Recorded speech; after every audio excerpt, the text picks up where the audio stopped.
Good morning, everyone. Welcome back to Esoteric Ramblings. I'm Jesse Arnold, and today is Comic Rundown 2021, week number 26.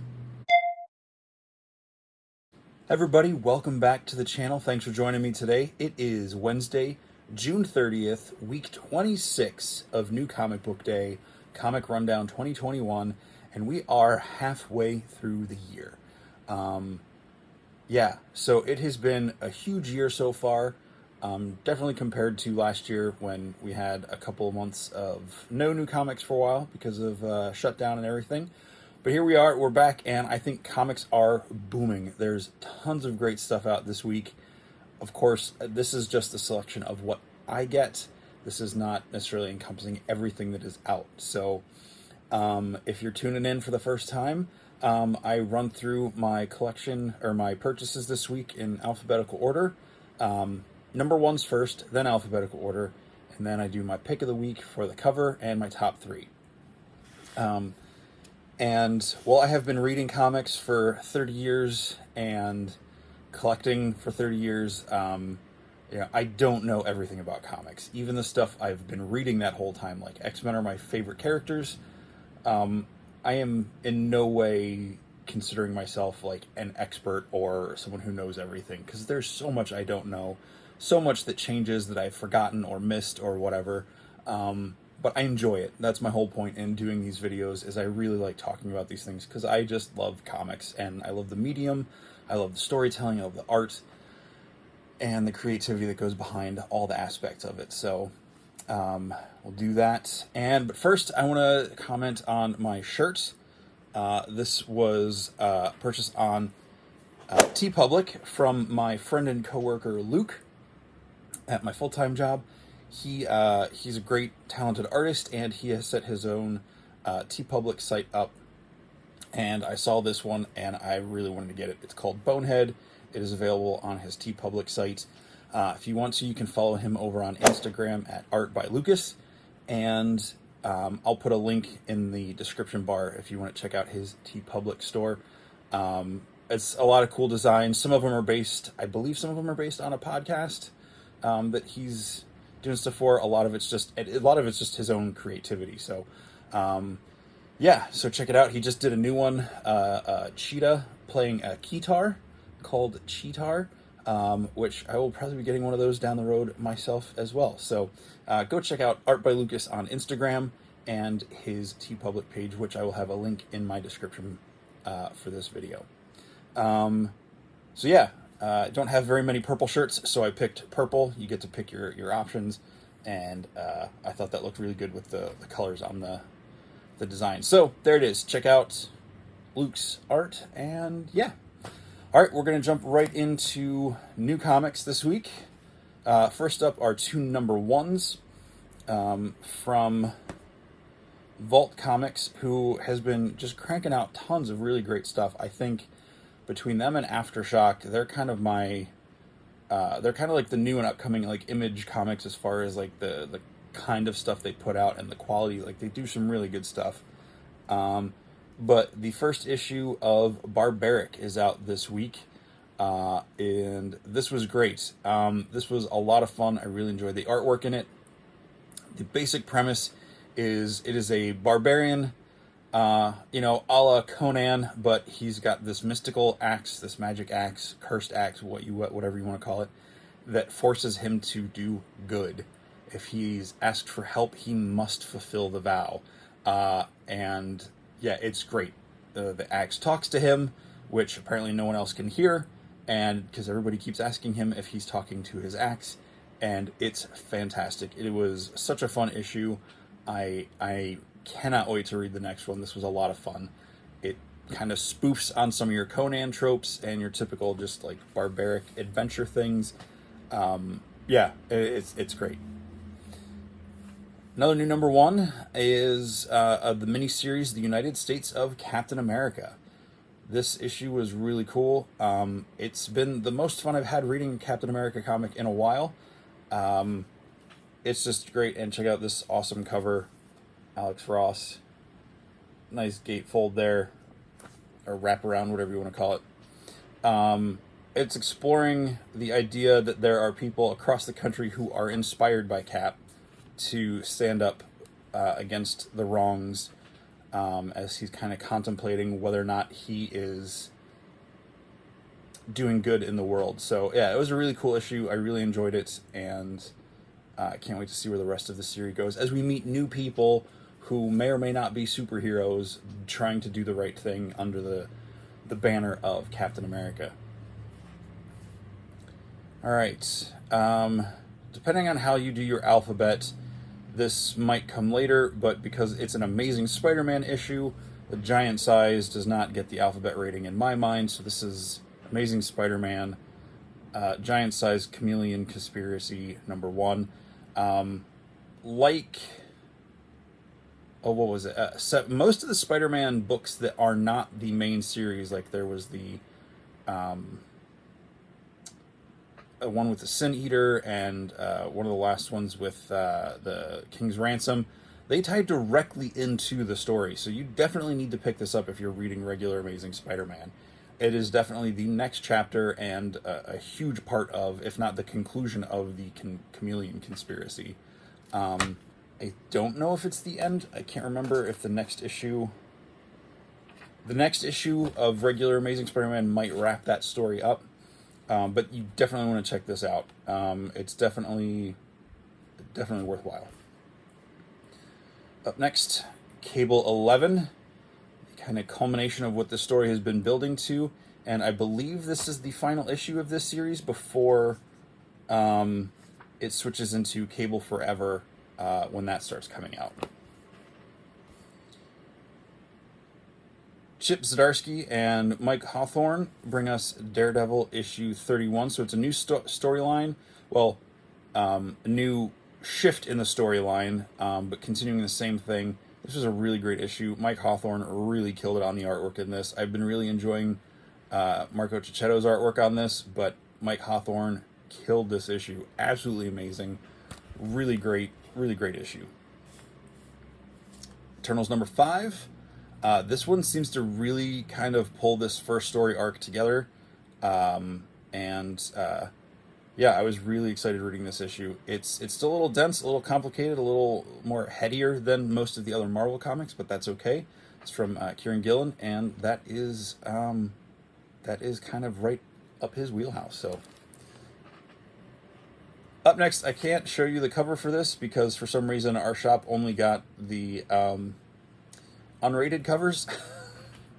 I did not see a regular cover. Maybe there were none available, but Money Shot issue 12, continuing on from the events of last issue, where one of the team has left and they're now struggling to figure out how to make their stuff work. Yeah, Money Shot is always fun and hilarious and completely inappropriate for young readers and maybe some adult readers. From Boom Studios, We Only Find Them When They're Dead issue, what is that, 7? I think that's a 7. Man, this series, this issue really helped clarify some of the things in the previous issue, and once again, just the storytelling and the artwork in this is absolutely gorgeous. I love this series. Really looking forward to some collected editions when they come out down the road to just kind of read it straight through. But yeah, this is a really fun series. I really like the artwork in this. I think I said this on the last issue for this book, but I believe this might be the final issue. It is, because there's a big farewell letter in this. X Factor #10, Hellfire Gala event issue, dealing with some things. I thought there was a bombshell in New Mutants with who they found in the bushes. There is another bombshell dropped at the end of this, which will lead into one of the next X-Men storylines in the months to come. So this was a good issue, though. It was kind of fun to see these characters, and we get some resolution to one of the original plot points that kicked the storyline off. All right, and now down to my top picks of the week. Starting with my cover of the week is Star Wars High Republic issue 6, Phil Noto, with Marshall Avar Kriss. I think I'm saying that right. am I getting my characters mixed up? Anyway, she's one of the main Jedi characters in the new High Republic era of books, and she's riding a Rancor. I mean, how... It was one thing when there was the Witches of Dathomir riding them in, what was it, The Courtship of Princess Leia, or whichever book that was back in the day, but actually getting to see a Jedi riding a Rancor into battle was really great. This is a really great addition to the series, and I absolutely love this cover. I also did get the new High Republic book. What is it? Rising Storm arrived yesterday. I'm still working on the first of the younger reader novels, not the children ones, but the... I don't know how to rate books, but it's a slightly smaller size book. What is it? In Light of the Jedi, Rising Storm. I think it's Into the Dark, which I think is setting up some of the villains in the comic series. I think. We'll see. I'm still reading it. It's really good. If you want to explore more Star Wars stuff outside of the trilogy and Republic Empire era stuff, High Republic is a really great era to get into because it's pretty much all new characters, and they can do whatever they want now, as long as, because it's like 200 years before Episode 1. All right, top 3 for the week, starting with number 3 from Image Comics. It is Crossover issue 7. This is probably the most meta comic I have ever read, in general, and especially this issue. It is great. It's all about Chip Zdarsky, who wrote that earlier issue of Daredevil I was talking about, as the comic creator within this own comic. So yeah, definitely check out Crossover. If you have not been reading this series yet, I highly recommend it. It is where the comics world has exploded into the real world of this comic, and some people aren't happy about it, and it's definitely made some weird things happen. So check out Crossover. Number 2 for this week is Black Widow, issue 8, with another amazing Adam Hughes cover. I love how he'll vary sometimes from really up-close art of the character, whether it's Black Widow herself or other people on the cover, to something like this where it's more of a dynamic, action thing. It's really cool. I really enjoy his style and seeing her kind of free-falling off the building here. This was a great issue. I really enjoy the storytelling. I think Kelly Thompson and is it Elena Casagrande and Rafael De La Torre do a fantastic job on their writing and penciling. And I'll just throw in, because they do amazing work as well, this is it, Elisabetta D'Amico and Rafael De La Torre do the inks, and Jordi Belair on colors. So this is just an all-around fantastic book, from the storytelling to the art, all levels. Absolutely love this series. This is probably my second favorite Black Widow series, with the dropping the name of the writer at the moment, but the series Phil Noto did a couple years ago was I really love the story and the artwork on this. This one is also really great and blows me away every time. Really love this series. And the number 1 for the week is Dr. Aphra number 11. This one, I probably cheated a little bit with this one being number 1. I do think Black Widow was the actual better issue overall, but it is the return or debut or whatever of Dirge in the Marvel Comics. I remember him from the animated series of Clone Wars years ago, and thought he was really cool, and thought he was completely underused, and that he never made it into the Revenge of the Sith. So seeing him now as a bounty hunter in the War of the Bounty Hunters is great. I really loved seeing his interactions with Aphra and crew in this issue. This was a fun issue, I will say that, but I think I probably should have put this at number 2. But I really love the fact that Dirge showed up, and that made me really happy this week. So there it is. There's the rundown for the week. Week 26, we are halfway through the year. Summer is fully here, and it is really hot outside. So make sure you stay hydrated, stay cool, stay safe, and all of that stuff. Thank you for watching. If you're enjoying these videos, please hit that like and or subscribe button if you want. And let me know what you think. Hit me up in the comments below. Did you read any of these this week? What did you think? No spoilers, please, for those who have not read them yet. Yeah, I think that'll be it for today. As I'm kind of getting brain scattered here, I'm trying to think if there was anything else I wanted to talk about. Oh, I did watch the new episode of Loki, which I will have up at 3 o'clock on Friday, 3 p.m. Eastern Time. My review for Loki this week.